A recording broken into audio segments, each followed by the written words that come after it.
बधुआ राजीव का आपको नमन वंदन अभिनंदन। आइए मित्रों, आज हम लोग पढ़ेंगे इंडियन पॉलिटिक्स की शुरुआत करते हैं। देखिए, ये मैं बिहार बस ऐसे ही आपको दिखा रहा हूँ कि 66वीं बीपीएससी का एग्जाम देने जाने हैं, आपको जाना है ना। 66वीं बीपीएससी पीटी की तैयारी कर रहे हैं तो इस तरह का मैप अपने टेबल के सामने कमरे पर लगा लीजिए। जिला, सीमाएं, नदियां, बिहार विशेष से पता है ना, 30 प्रश्न पूछे जाते हैं। तो बस मैं बता रहा हूँ आपको कि आप अपने कमरे में लगा लीजिए। आइए, आज हम लोग बात करेंगे, पॉलिटी पढ़ेंगे आज हम लोग, ठीक है। पॉलिटी, और पॉलिटी में हम लोग आज देखेंगे कि संवैधानिक विकास, ठीक है। संवैधानिक विकास क्या है, आप सबको अच्छी तरह पता होगा कि आधुनिक मॉडर्न इंडिया में, आधुनिक भारत में आपने पढ़ा है कि हमारे ऊपर ब्रिटिशों का शासन था, ठीक है, अंग्रेजों का शासन था। और लगभग 190 वर्ष, लगभग 200 वर्षों की शासन में अंग्रेजों ने हमारे भारत में जो विकास किया है ना, तो उसी को हम लोग संवैधानिक विकास के अंतर्गत समझते हैं, ठीक है। जैसा कि आपको पता ही है कि 1600 में ईस्ट इंडिया कंपनी की स्थापना हुई थी, ठीक है। महारानी एलिजाबेथ इसकी स्थापना की थी और ईस्ट इंडिया कंपनी एक व्यापारी कंपनी थी। और वो, जैसा कि आप मैप में देखिए, यहाँ आप देखिए मैप में जरा, ये ब्रिटेन है और ब्रिटेन में यहीं पर ये जो स्वतंत्र देश ब्रिटेन है, और इसी ग्रेट ब्रिटेन, इसको आयरलैंड है और भी 3-4 इसके राज्य मिलकर ग्रेट ब्रिटेन बनते हैं, ठीक है। और इसकी 1600 में महारानी जो थी एलिजाबेथ थी, यहीं से एक कंपनी स्थापित की थी। जैसा कि आपको पता है कि 14वीं-15वीं सदी का काल जो रहा है, बड़ा इतिहास में रोमांच का काल रहा है। और इस तरह से हम देखते हैं कि पुर्तगाल, स्पेन से, ब्रिटेन से, फ्रांस से जो नाविक हैं, ये पूरी दुनिया में, चाहे उत्तर अमेरिका हो, दक्षिण अमेरिका हो, चाहे अफ्रीका हो, चाहे फिर केप ऑफ गुड होप होते हुए भारत हो, या फिर दक्षिण एशियाई देशों में आना हो, या ऑस्ट्रेलिया हो, या फिर प्रशांत महासागर होते हुए जापान, ये पूरे के पूरे 14वीं-15वीं सदी में जो पुनर्जागरण का काल रहा, आगे चल के प्रबोधन जो हुआ, तो इसी समय से इस प्रकार की क्रांतियां हुई। वास्को डी गामा जैसे लोग, क्रिस्टोफर कोलंबस जैसा लोग, जैसा कि पता ही आपको है वास्को डी गामा के बारे में, 1492 में क्रिस्टोफर कोलंबस, अमेरिका के बारे में। तो ये सब जानकारियां, पूरे विश्व में उथल पुथल का काल था। और ऐसे ही काल में यहाँ पर जब एक कंपनी स्थापित की, जो कि राजतंत्र रहा है ब्रिटेन, और इसी कंपनी व्यापार करने के लिए ये पूरे दुनिया में व्यापार करने लगा। और ईस्ट इंडिया कंपनी का मुख्य रूप से इसका व्यापारिक एशियाई क्षेत्र था। यह व्यापार करने के लिए यहाँ से भारत की ओर आ गया, ठीक है। और भारत में आपको पता है कि आने के साथ ऐसे ही व्यापार शुरू नहीं किया। पहले तो जहांगीर के दरबार में आना हुआ, ठीक है। फिर उसके बाद में आगे पढ़ेंगे हम लोग कंपनी मॉडर्न इंडिया में कि कौन से आए थे, हॉकिंस थे या फिर और भी कौन थे, किसके शासनकाल में आए थे, कैसे कैसे विकास, 100 साल 200 साल की लंबी तपस्या के बाद अब देखेंगे कि सबसे पहले यहाँ हम लोग कई छोटे छोटे युद्ध होते हैं। पहले ये खुद में ही जुझते हैं, अंग्रेज फ्रांसीसी से एंग्लो फ्रेंच वार पढ़ेंगे, एंग्लो पुर्तगीज वार पढ़ेंगे, है ना। और आपस में ही ये अपने यूरोपीय कंपनी जो इनकी चुनौती थी, जो साझेदार थे, इनके साथ झगड़ा करते हैं। और अंत में निर्णायक लड़ाई एक बंगाल में होती है 1757, ठीक है। 1757 की जो पलासी की लड़ाई होती है, महत्वपूर्ण और निर्णायक लड़ाई में बंगाल के नवाब सिराजुद्दौला पराजित हो जाते हैं। और यहीं से कंपनी का, अब एक कंपनी से एक राजनीतिक प्रभुत्व का रूप जो होता है धारण करता है। और यहीं से इतिहास के रोमांचकारी घटना का जन्म होता है। और भारत में मुगल शासन किस प्रकार कमजोर पड़ रही है। और देखिए, घटना दर घटना क्या चलती है। क्या आप देख रहे हैं कि बंगाल में यहाँ 1757 में प्लासी की युद्ध, और इसमें हार होती है बंगाल के नवाब की, हालांकि गद्दार थे बंगाल, इसमें हार क्या बोला जाए, आपसी षड्यंत्र का एक नतीजा था, ठीक ना। मीर जाफर जैसे गद्दार लोग थे, ठीक ना। जैसा कि हम लोग जयचंद जैसा भी पढ़े हैं, है ना। ताराइन के सेकेंड वर्ल्ड वार में किसने क्या किया था, पृथ्वीराज चौहान जो द्वितीय थे वो पराजित हुए थे, ठीक है ना। तो यहाँ पर सिराजुद्दौला पराजित होते हैं 1757 में, ठीक है, प्लासी की लड़ाई में। और तब जाके निर्णायक, अब अंग्रेजों की कंपनी की सत्ता यहाँ स्थापित हो जाती है। और धीरे धीरे बंगाल के बाद वो विस्तार करेंगे। और 1764 में क्या हो जाता है, चूंकि पानीपत की 1761 में पानीपत की तृतीय लड़ाई होती है। यहाँ ये मराठे इस बॉर्डर पर, ये यहाँ पर पानीपत के क्षेत्र में, अब ये अफगानिस्तान है ना, अब्दाली के साथ संघर्ष करते हैं। इसमें मराठे पूरी तरह से पराजित हो जाते हैं। और अब तय हो गया कि भारत क्या किस्म मराठे के हाथ में नहीं रहेगा, बल्कि अब सबसे सर्वाशक्तिशाली कौन हो गया, कंपनी। और यहीं से कंपनी को प्रसार का मौका मिलता है। और कंपनी तुरंत तीनों की संयुक्त सेना को, मुगल सेना, अवध की सेना और यहाँ ये बंगाल की सेना, ठीक है, मीर कासिम की सेना को संयुक्त रूप से पराजित करता है।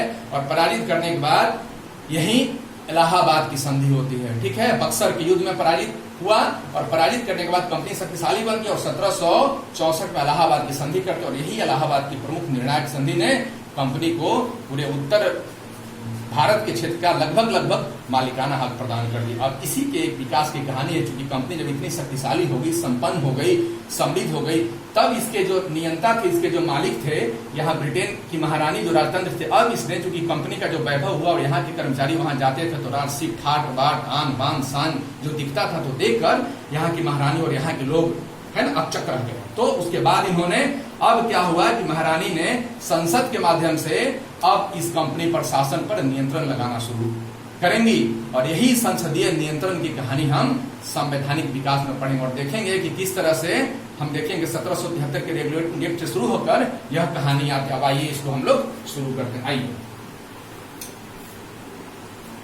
ये देखिए, ठीक है, प्लासी की युद्ध 23 जून 1757 निर्णायक लड़ाई होती है, कंपनी की विजय होती है। बक्सर की युद्ध 23 अक्टूबर 1764, इंपॉर्टेंट देख लीजिएगा, ये पूछा जाता है, ठीक है।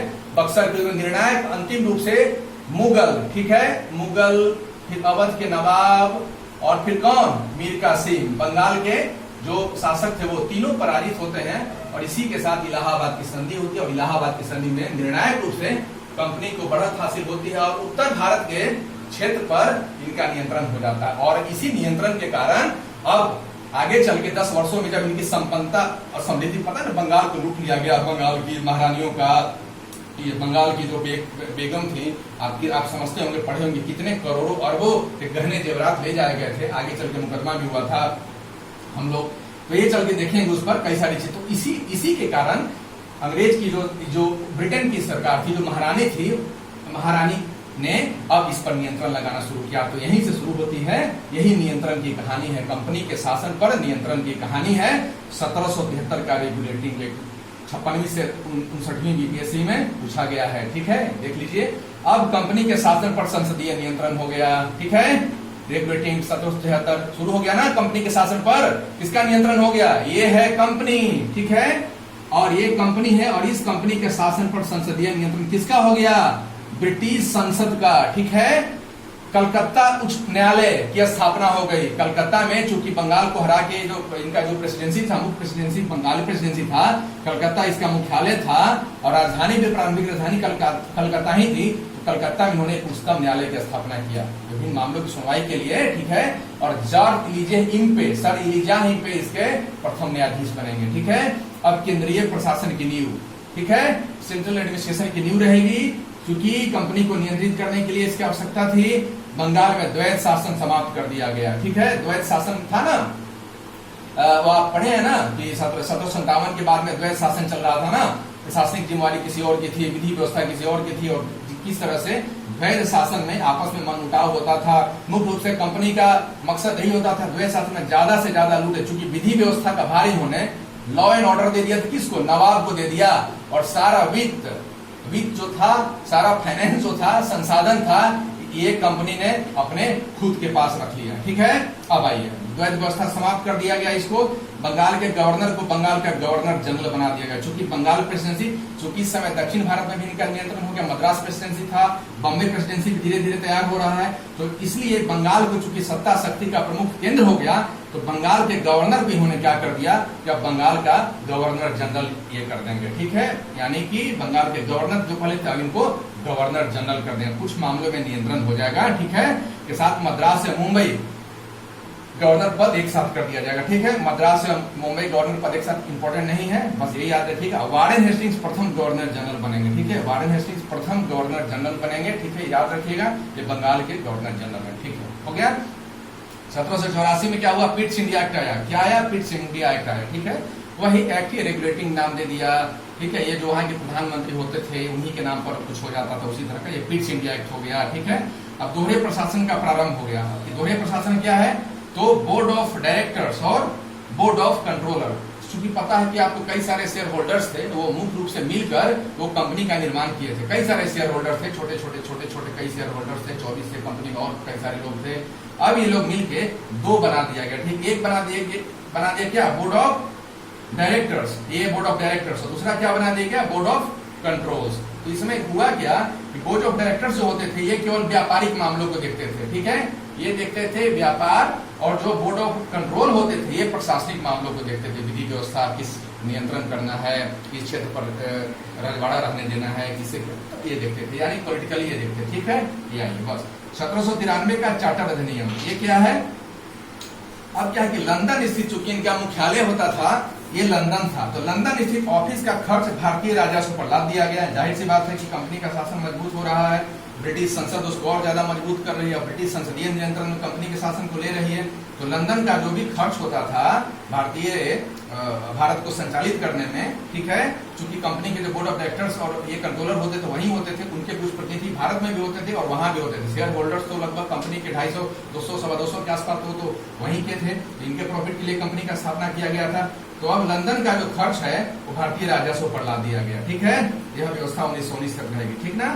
फिर नियंत्रण बोर्ड के कर्मचारी एवं सदस्य वेतन वही हुआ, मतलब अब जो भी टोटल खर्च है ना, ये 1793 के चार्टर एक्ट से तय हो गया कि अब जो भी खर्च है यहाँ कंपनी के वो कहाँ के रहेंगे, अब वो भारतीय राजस्व पर ला दिया गया। चलिए आइए अब 1813 का चार्टर एक्ट है, ये क्या है?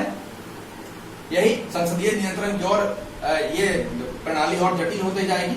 व्यापारिक एकाधिकार समाप्त कर दिया गया। जैसा कि पता है कि ईस्ट इंडिया कंपनी को, ठीक है, ईस्ट इंडिया कंपनी को व्यापारिक अधिकार था भारत में एवं पूर्वी देशों के साथ, भारत में विशेषकर व्यापार करने के लिए। अब इसको चुनौती मिलने लगा, ठीक है, तो व्यापारिक एकाधिकार समाप्त कर दिया। केवल चीन एवं पूर्वी देशों के साथ व्यापार एवं चाय का अधिकार रहा। अब कहा गया ईस्ट इंडिया कंपनी को कि अब आप केवल चीन एवं पूर्वी देश और भी जो हमारे पूर्वी देश है इसके साथ व्यापार कीजिए और चाय पर केवल एकाधिकार रहने दिया गया, ठीक है। भारत में इनका व्यापारिक एकाधिकार समाप्त कर दिया। कई सारी कंपनियां थी आने लगी, व्यापार कर सकती थी, केवल चीन एवं पूर्वी देश के साथ व्यापार करने एवं केवल चाय के लिए इनको एक अधिकार दिया गया। अब शिक्षा विकास पर 1 लाख रुपया खर्च हुआ, क्योंकि भारत में शासन मजबूत जब हो रही है तो कलर पैदा करना है ना भारत में।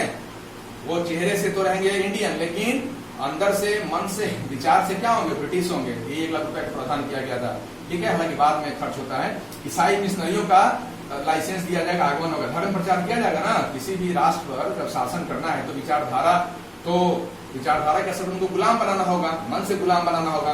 इसी तरह से, हालांकि इसके कुछ उद्देश्य अच्छा भी हुआ है, ईसाई मिशनरियों की शिक्षा का प्रसार हुआ और भी कई सारी चीजें हुई, लेकिन मुख्य रूप से इसका उद्देश्य औपनिवेशिक शासन, साम्राज्यवादी शासन को मजबूत करना था, ठीक है। अब आइए अब 1833 का चार्टर एक्ट महत्वपूर्ण हो गया। इसमें क्या हुआ? अब कंपनी को पूरी तरह से का अधिकार समाप्त कर दिया गया। कंपनी का अधिकार पूरी तरह से चाय हो, चीन हो, पूर्वी देश सबके साथ समाप्त कर दिया गया। अब बंगाल के गवर्नर जनरल को भारत का गवर्नर जनरल बना दिया गया। बंगाल के गवर्नर जो जनरल थे, हम लोग पढ़े हैं ना इसमें 1773 वाले में, बंगाल के गवर्नर को क्या बोला जाने लगा? बंगाल के गवर्नर जनरल बना दिया गया। इसमें कंफ्यूजन भी कई सारे लोग को देख लीजिएगा, लेकिन यहाँ क्या है कि बंगाल के जो गवर्नर जनरल थे अब उनको पूरे भारत का, यानी कि बंगाल प्रेसिडेंसी जो है सो ये जो थी बम्बई प्रेसिडेंसी और ये थी मद्रास प्रेसिडेंसी, अब तीनों पर इसको सुप्रीमेसी स्थापित करा दिया गया, ठीक ना। ये टॉप हो गया, ठीक। तो इसी को भारत का गवर्नर जनरल बना दिया गया। और प्रथम है विलियम बेंटिक, बहुत बार पूछा जाता है, देख लीजिएगा, ठीक है। अब विधि आयोग की स्थापना हो गई। विधि आयोग मतलब अब नियम कानून बनाना है ना भाई, सीआरपीसी है, आईपीसी है, बाद में चल के तैयार होगा। आयोग की स्थापना लॉर्ड मैकाले के नेतृत्व में हो जाएगी, ठीक है, इंपॉर्टेंट है। अब ब्रिटिश कब्जे वाले संपूर्ण भारतीय क्षेत्र पर विधि निर्माण की शक्ति गवर्नर जनरल एवं परिषद को दे दिया गया। यही गवर्नर जनरल एवं परिषद, जो गवर्नर जनरल हैं, इन्हीं के परिषद के साथ में विधि निर्माण की इनको शक्ति दे दी जाएगी। अब आइए 53 का चार्टर एक्ट क्या है भाई? कंपनी का ही है, ब्रिटिश नियंत्रण की एक कहानी है, मजबूत होती जा रही है। गवर्नर जनरल की परिषद के विधायी एवं प्रशासनिक कार्य को अलग कर दिया गया। अब क्या किया गया कि गवर्नर जनरल की जो परिषद थी, अब उसके विधायी कार्य एवं प्रशासनिक कार्य को अलग कर दिया गया। कुछ लोग अपना विधान पालिका और कार्यपालिका, ठीक है, अलग किया गया। विधान परिषद की स्थापना किया जाएगा, ठीक है। आज का जो विधान परिषद है एक तरह से उसके पौध के रूप में, बच्चा के रूप में माना जा सकता है। हालांकि इससे लोकतांत्रिक पूरी तरह बिल्कुल लोकतांत्रिक नहीं थी, ठीक है। विधान परिषद की स्थापना होगी और खुली प्रतियोगिता परीक्षा होगी लंदन में। पहले कंपनी के चहेते जैसे जो कारिंदे थे, जो उसके गवर्नर होते थे, उन्हीं के लोग रहते थे। जिसको चाहते थे कंपनी के शेयर होल्डर्स या मिलकर नियुक्त करते थे। अब ओपन एग्जामिनेशन इसमें आ गया और साथ ही साथ शिक्षा के लिए वुड डिस्पैच भी आएगा। वुड डिस्पैच, शिक्षा के बारे में इसको ये करना है, ठीक ना, सुझाव सलाह देना है। खुली प्रतियोगिता होगी। पहली परीक्षा लंदन में हुई। मैकाले समिति की नियुक्ति हो गई। मैकाले समिति जैसा कि आपने पढ़ा है, विधि आयोग लॉर्ड मैकाले के नेतृत्व में हुआ था और ये मैकाले समिति का ये हुआ कि भाई आप सुझाव दीजिए, ठीक है ना, यहाँ के नियम कानून में, शिक्षा में, विभिन्न चीजों में, ठीक है। और मैकाले ने कटाक्ष भी किया था ठीक ना, कि एशिया का वही ज्ञान है जो ब्रिटिश लंदन के एक अलमीरा में रखी हुई किताब का जो ज्ञान है वही पूरे भारत एवं एक तरह से कटाक्ष किया गया था मैकाले के द्वारा, ठीक है। ये अंग्रेजी दांत थे लोग, है ना, अंग्रेजी दांत थे, इनको शासन करना था भारत में इसी तरह से, तो यहाँ के लोगों पर नियंत्रण स्थापित करना था ये। अब आइए 1858, अब यहाँ से महान क्रांति शुरू होगी, 1857 की महान क्रांति शुरू होगी और अंतिम और निर्णायक प्रयास भारतीयों के द्वारा किया जाएगा कि अपनी खुद मुख्तारी के लिए, अपनी स्वतंत्र सत्ता स्थापना के लिए, हालांकि इसमें सभी की सम्मिलित भागीदारी नहीं थी, राजे रजवाड़े नवाब ही प्रमुख रहे हैं, लेकिन बाद के अनुसंधानों में आए कि बड़े पैमाने पर सैनिक, किसान और खासकर उत्तर भारत के बेहतर क्षेत्र में यह आंदोलन हुई है। इसके कारण विविध रहे हैं, लगभग ये हम देख रहे हैं पिछले 100 वर्षों की जो एक दमनकारी नीति थी, शोषणकारी नीति थी, सामाजिक आर्थिक क्रांति, विभिन्न प्रकार के कारणों से इसका, हालांकि किसान आंदोलन भी हुए थे, जनजातीय आंदोलन भी हुए हैं, और भी किसान आंदोलन के अलावा जनजातीय आंदोलन, किसान आंदोलन और ज्यादा आगे चल के होगा, उसी के अंतिम परिणति और निर्णायक परिणति पारामौंटे थी 57 का विरोध, यहाँ से पढ़ेंगे हम लोग। तो विद्रोह में अंतिम रूप से आपको पता है कि भारतीय हमारे जो वीर थे वो पराजित हो जाते हैं, ठीक है। हालांकि जब प्रथम स्वतंत्रता संघर्ष हुआ, आज भी हमारे लिए वो अमर प्रेरणा स्रोत है, ठीक ना। बाबू वीर कुंवर सिंह बिहार के ऐसे ऐसे महान लोग, महारानी झांसी जैसी लोग, ठीक है ना, बेगम हजरत महल, इस तरह के लोग, ठीक है। तो 1858 का अधिनियम जब भारत की पराजय होगी, अब क्या हुआ कि कंपनी शासन को खत्म कर दिया गया, क्योंकि कंपनी ने इतना बड़ा बगेला, इतना बड़ा विद्रोह खड़ा कर दिया कि कहा गया था कि भारत के राजे रजवाड़े यदि साथ नहीं देते तो ब्रिटिश का तो तंबू टेंट उखड़ के यहाँ से चला ही जाता, ठीक ना। तो अब कंपनी ने क्या किया कि पूरी तरह से अब भारत का शासन अपने हाथों में ले लिया, पूरी तरह से क्राउन, क्राउन यानी वहां की महारानी, संसद, ब्रिटिश संसद पूर्ण रूप से भारत का शासन अपने हाथों में ले लिया। द्वैध शासन को समाप्त कर दिया गया, board of directors, board of control खत्म हो गया, द्वैध शासन, भारत का शासन क्राउन ले लिया अपने हाथ में, मुगल सम्राट का पद समाप्त कर दिया, बहादुर शाह जफर द्वितीय, ठीक है, चले गए वो म्यांमार, उनको भेज दिया गया, रंगून भेज दिया गया, उनको 2 गज जमीन भी अपने मुल्क का नसीब नहीं हुआ, यही दुर्भाग्य हुआ, ये हमारी गुलामी की, ठीक है। भारत सचिव का पद सृजन किया गया, भारत सचिव का पद, 15 सदस्यीय भारत परिषद की स्थापना ब्रिटेन में की गई। भारत में भारत के कार्य पर, भारत की जो प्रशासनिक व्यवस्था थी, कार्यपालिका, विधानपालिका, इन सब पर नियंत्रण के लिए एक ब्रिटेन में, लंदन में 15 सदस्यीय भारत परिषद की स्थापना की गई और वहां ब्रिटिश पार्लियामेंट के एक मंत्री होते थे, भारत सचिव का पद उनको दिया गया, ठीक है।